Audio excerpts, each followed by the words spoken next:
नमस्कार दोस्तों, prime academy की इस क्लासेज में आप सभी का स्वागत है। मैं जसवंत सर जीएस के नए टॉपिक के साथ उपस्थित हूँ। कल आपसे बात हुआ था कि किस एग्जाम की तैयारी किस तरह से करें, कौन से एग्जाम के लिए क्या पढ़ें। आज जीएस का एक टॉपिक देखेंगे, बायोलॉजी का टॉपिक है पाचन तंत्र। पाचन तंत्र के बारे में थोड़ा डिटेल से बात करेंगे। हालांकि अभी स्टार्टिंग में थोड़ा सा धैर्य बनाए रखिएगा आप लोग।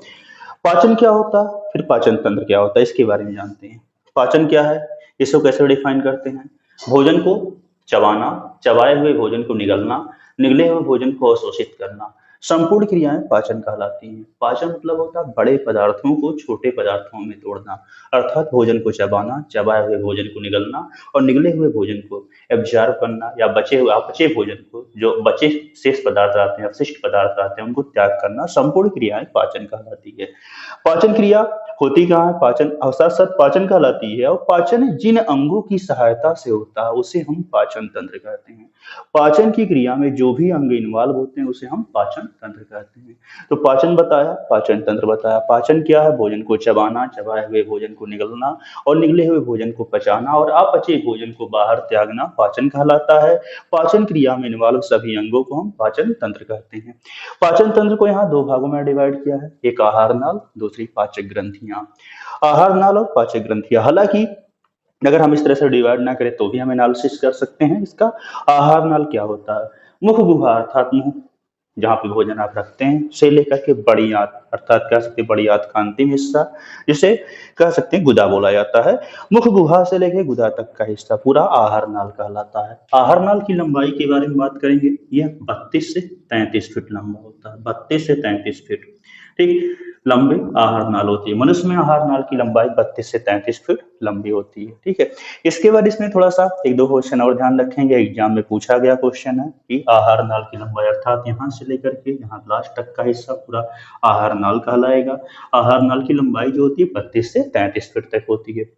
इस आहार नाल को तीन चार पांच पार्टों में डिवाइड किया गया है। पहला क्या है, मुख गुहा, दूसरा है ग्रास्ट नली, तीसरा आमाशय, चौथी छोटी आंत, चौथा पार्ट, पांचवा पार्ट बड़ी आंत और छठवां पार्ट भी हम एक बना सकते हैं जिसे गुदा कह सकते हैं। ठीक है, लेकिन यहाँ पांच पार्ट पे डिस्कस करेंगे। मुख गुहा क्या होता है, जहां पे भोजन को रखा जाता है, जहां पे मुंह में भोजन रखते हैं उसे मुख गुहा, अर्थात यह पूरा हिस्सा जो है, यह पूरा का पूरा हिस्सा मुख गुहा कहलाता है। ठीक है, पूरा मुंह में जो जहां भोजन रखा जाता है, मुंह में भोजन रखते ही उसका पाचन शुरू होता है। तो यह क्वेश्चन जरूर ध्यान रखेंगे कि पाचन क्रिया प्रारंभ कहाँ से होती है। मुंह से ही पाचन शुरू हो जाता है, मुंह से ही पाचन प्रारंभ होता है। पूर्ण कहाँ पे होता है, छोटी आंत में पाचन क्रिया पूर्ण होती है। यह क्वेश्चन भी एग्जाम में आया हुआ है कि पाचन क्रिया प्रारंभ कहाँ से होती है, मुंह से ही प्रारंभ होती है। इसके बाद फिर बात करेंगे, मुंह में पाचक ग्रंथियां पाई जाती हैं, दांत पाए जाते हैं। दांत के बारे में अलग से टॉपिक बताएंगे, दांत और जीभ को एक साथ पढ़ाया जाएगा। साथ साथ कह सकते हैं यहाँ पे कुछ लार ग्रंथियां पाई जाती हैं, मुंह में लार ग्रंथियां पाई जाती है। लार ग्रंथियों को हमने यहाँ मेंशन किया है, लार ग्रंथियां। ठीक है, कितनी जोड़ी लार ग्रंथियां पाई जाती है, तीन जोड़ी। ध्यान रखिएगा, मुंह में तीन जोड़ी लार ग्रंथियां पाई जाती हैं जिनका काम होता है लार का निर्माण करना। और यह दिन भर में कह सकते हैं 1.5 से 2 लीटर लार को बनाती हैं। लार ग्रंथियों से स्रावित होने वाला जो लार होता है उसमें कह सकते हैं उसकी मात्रा 24 घंटे में 1.5 से 2 लीटर होता है। अब मोस्टली एग्जामों में जो क्वेश्चन आया हुआ है वहां पे 1.5 लीटर ही सही माना जाता है। 1.5 लीटर लार का निर्माण करती हैं लार ग्रंथियां। लार ग्रंथियां कितनी होती है, तीन जोड़ी। इस लार में कह सकते हैं 99% जल होता है, 99% जल होता है और 1% एंजाइम होता है। लार में 99% जल और 1% एंजाइम पाया जाता है। इस एंजाइम में तीन प्रकार के कह सकते हैं, वास्तव में तीन प्रकार के एंजाइम पाए जाते हैं। ठीक है, एंजाइम तीन प्रकार के एंजाइम कौन कौन होंगे, टाइलिन होगा, माल्टेज होगा और साथ साथ लाइसोजाइम होंगे। टाइलिन, माल्टेज और लाइसोजाइम। ठीक, हालांकि ये क्वेश्चन लाइसोजाइम एंजाइम के ऊपर, ठीक है, आंसू में भी पाया जाने वाला एंजाइम है। लाइसोजाइम एंजाइम आंसू में भी पाया जाने वाला एंजाइम है, ध्यान रखिएगा, ये क्वेश्चन एग्जाम में आ चुका है। टाइलिन, माल्टेज और लाइसोजाइम, ये तीनों एंजाइम जो होते हैं लार में पाए जाते हैं। ठीक है, लार में पाए जाने वाले एंजाइम होते हैं।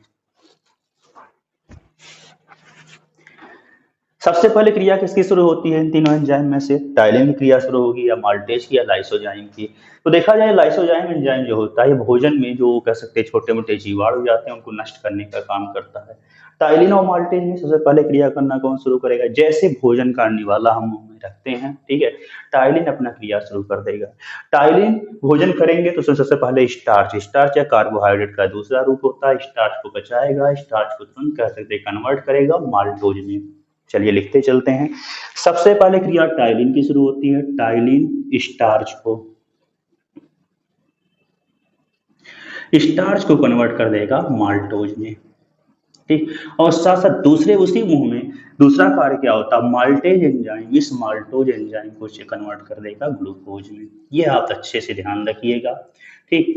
कि सबसे पहले टाइलिन की क्रिया शुरू होती है, जैसे भोजन करने वाला मुंह में रखते हैं, आप चावल खा रहे हैं, रोटी खा रहे हैं, ठीक, उसमें कार्बोहाइड्रेट की जो मात्रा पाई जाती है, टाइलिन कार्बोहाइड्रेट की जो मात्रा स्टार्च के रूप में उपस्थित होता है, स्टार्च को माल्टोज में कन्वर्ट करेगा। उसके बाद क्रिया शुरू होती है माल्टेज की, माल्टेज इस माल्टोज को ग्लूकोज में कन्वर्ट कर देता है। मुंह में इतना पाचन क्रिया होता है लार के माध्यम से। यदि आप कोई चीज डायरेक्ट निगल जाते हैं, लार की मात्रा कम बनती है, तो जाहिर सी बात लार की मात्रा इसमें कम इन्वॉल्व होता है, तो सटीक ढंग से भोजन का पाचन नहीं हो सकेगा।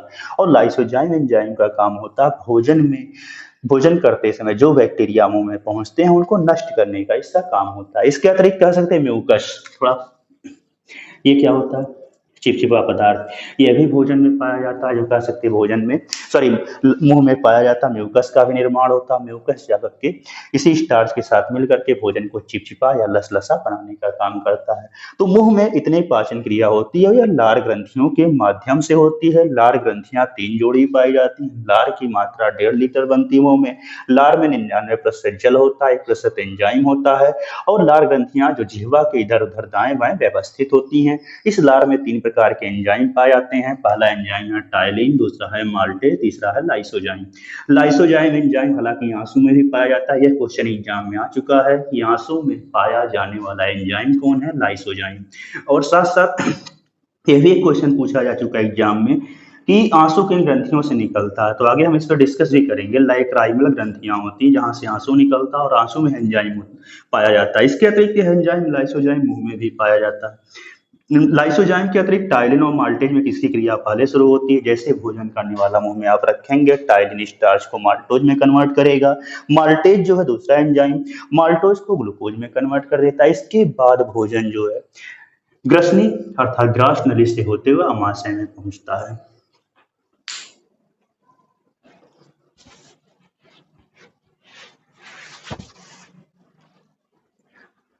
अमाशय में पहुंचने के पश्चात भोजन, अमाशय के बारे में जब बात करना शुरू करेंगे, अमाशय लगभग 30 सेंटीमीटर लंबी, 15 से 30 सेंटीमीटर लंबी एक संरचना होती है, ठीक, जिसमें कह सकते हैं 350 ग्राम भोजन की रखने की क्षमता होती है, या कह सकते हैं कि झिल्ली नुमा संरचना होती है अमाशय, जिसे स्टोमक कहा जाता है। स्टोमक या पेट का मुख्य हिस्सा इसे कहा जाता है अमाशय को, ठीक है। अमाशय में भोजन 4 घंटे रुकता है, 4 घंटे तक भोजन अमाशय में रुकता है। मुंह से होकर के भोजन अमाशय में पहुंचेगा, भोजन 4 घंटे तक रुकेगा। अमाशय को हमने निकाल करके इधर बना दिया है। अमाशय के 3 पार्ट होते हैं। पहला पार्ट जो किनारे का, अर्थात कह सकते हैं शरीर में देखा जाए तो ग्रसनी से होते हुए भोजन पहुंचेगा। बाईं तरफ अमाशय की संरचना होती है, जो आपकी हड्डी है इसके जस्ट बगल में अमाशय होगा, और साथ साथ इधर कह सकते हैं लीवर होगा। पहले अमाशय के बारे में पढ़ेंगे। बाईं तरफ जो अमाशय की संरचना है, अमाशय के 3 पार्ट होते हैं। पहले भाग को हम कार्डियक कहते हैं, बीच वाले भाग को हम फंडिक कहते हैं, और किनारे वाले भाग को हम पाइलोरिक कहते हैं। कार्डियक जो होता है सबसे लेफ्ट का हिस्सा, बाई हिस्सा होता है, यहाँ से HCl स्रावित होता है, HCl हाइड्रोक्लोरिक अम्ल। यह एक प्रबल अम्ल होता है जो भोजन के साथ आए बैक्टीरिया को नष्ट करता है, अर्थात मुंह में जो बैक्टीरिया नहीं नष्ट हुए थे वह अमाशय में पहुंचने के बाद HCl के माध्यम से नष्ट होते हैं। दूसरा भाग होता है फंडिक। फंडिक में कह सकते हैं इसे कांटेनुमा एक संरचना पाई जाती है, इसे रूजी कहा जाता है। कांटेनुमा संरचना को रूजी बोला जाता है। यह कांटेनुमा जो संरचना होती है यह भोजन को रोकने का काम करती है। नहीं तो आप भोजन अगर कर रहे हैं तो जाहिर सी बात है चावल दाल जो भी खा रहे हैं डायरेक्ट फिसलते हुए, अर्थात इस तरह से आगे बढ़ते हो डायरेक्ट छोटी आंत बड़ी आंत कह सकते हैं। यहाँ 4 घंटे जो भोजन रुक रहा हो, रुकना पॉसिबल ना होता अगर फंडिक में रोजी संरचना ना पाई जाती। कभी कभी आप व्रत रहते हैं या लंबे समय तक भोजन नहीं करते हैं, तो जब अमाशय खाली हो जाता है तो यही जो रोजी संरचना होती है, काटेनुमा संरचना, यही चुभने लगती है।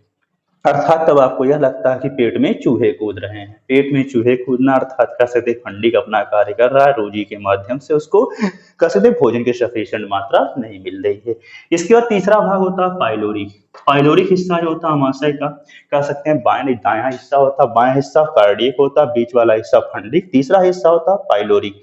पाइलोरिक वाले हिस्से से कह सकते हैं पाइलोरिक ग्रंथियां पाई जाती हैं। पाइलोरिक ग्रंथियां इसी अमाशय की दीवार पर ही पाई जाती हैं। पाइलोरिक ग्रंथियों से निकलता जठर रस। जठर रस गैस्ट्रिक जूस कहा जाता है। जठर रस का श्रावण पाइलोरिक ग्रंथियों से ही होता है।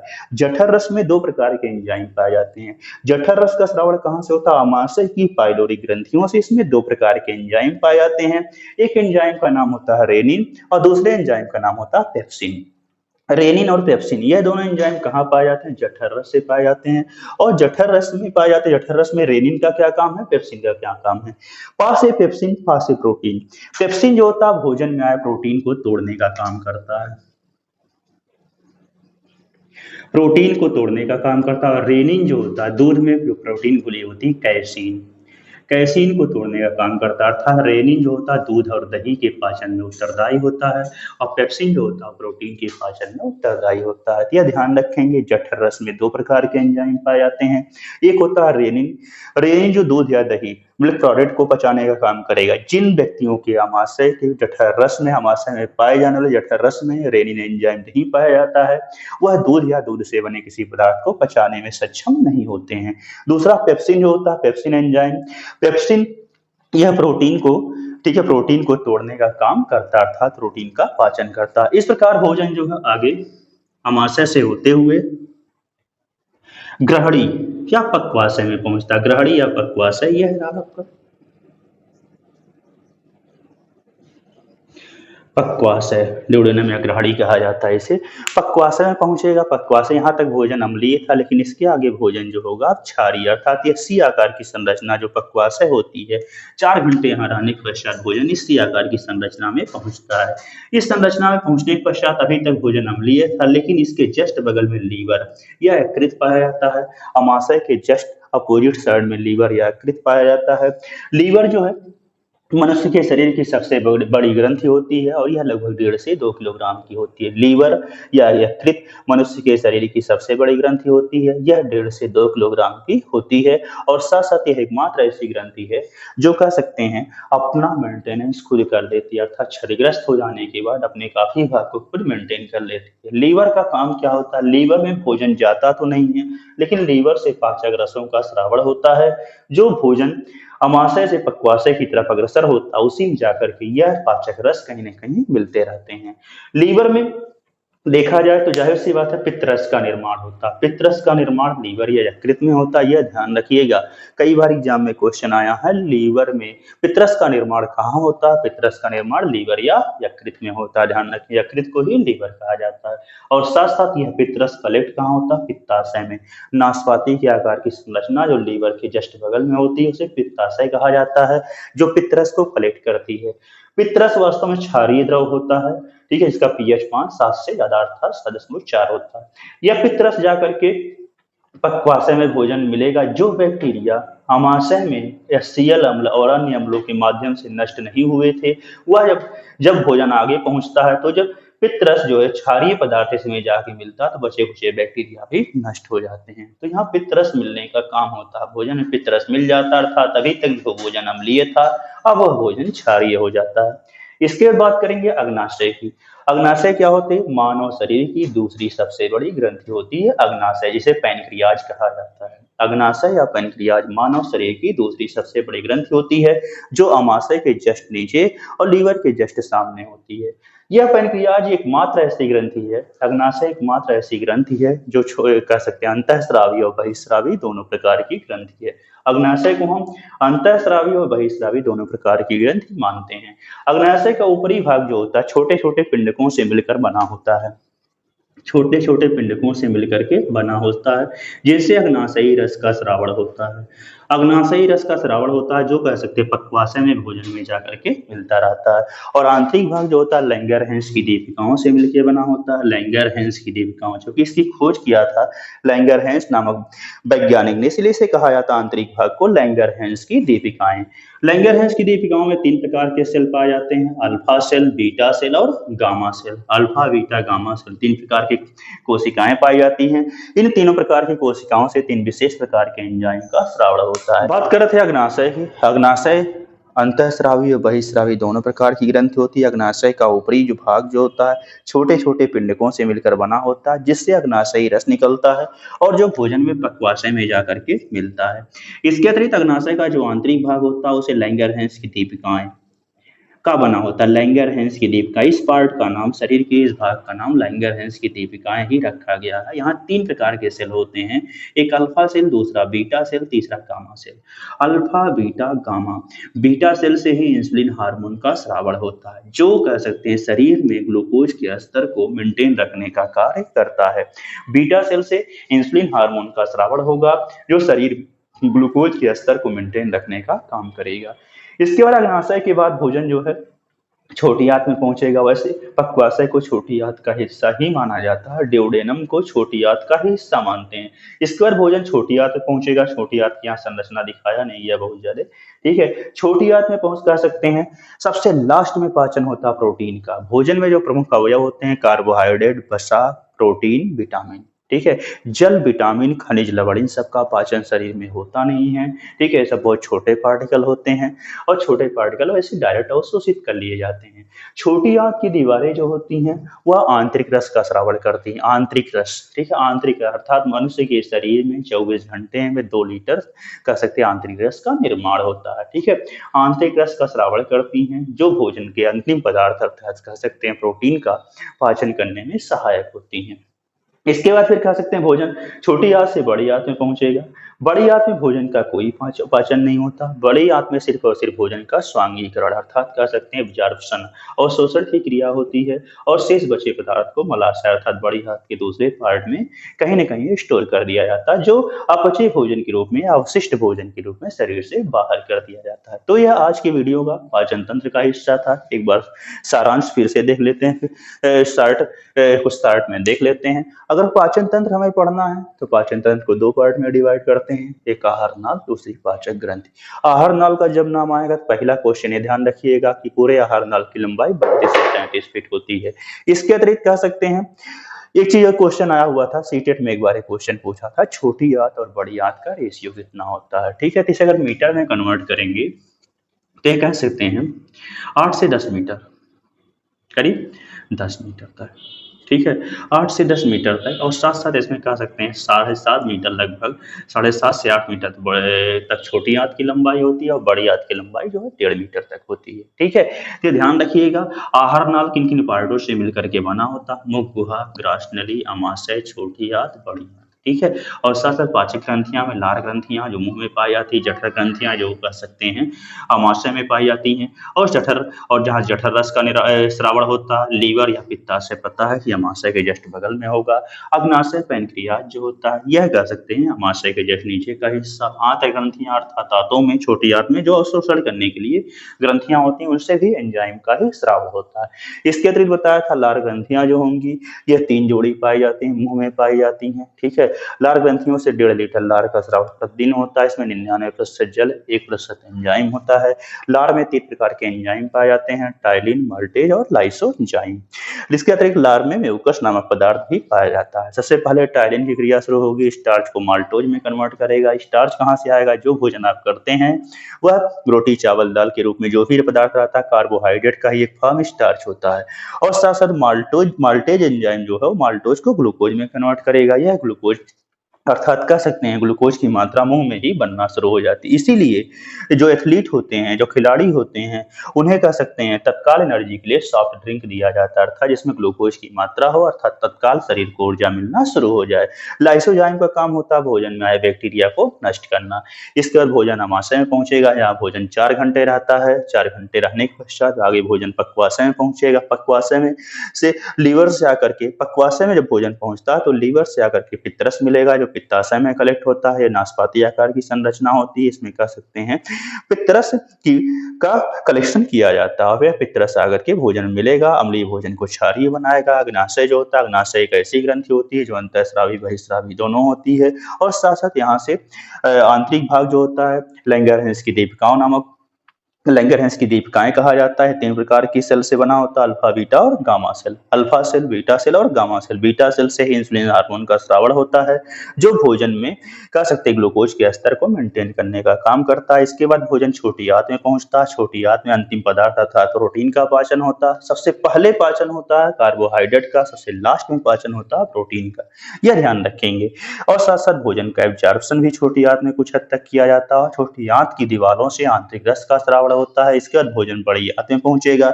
बड़ी आंत में कह सकते हैं भोजन का सिर्फ स्वांगीकरण होता है अर्थात वेस्ट मटेरियल जो होते हैं वह बाहर निकालने का काम बड़ी आंत के द्वारा ही किया जाता है। तो आज की वीडियो में इतना पढ़िएगा, इतना ध्यान रखिएगा। आगे मिलेंगे नेक्स्ट वीडियो में पाचन तंत्र से जुड़े अन्य चीजों को, अन्य ग्रंथियों को स्टेप बाय स्टेप बताते चलेंगे। तब तक के लिए धन्यवाद।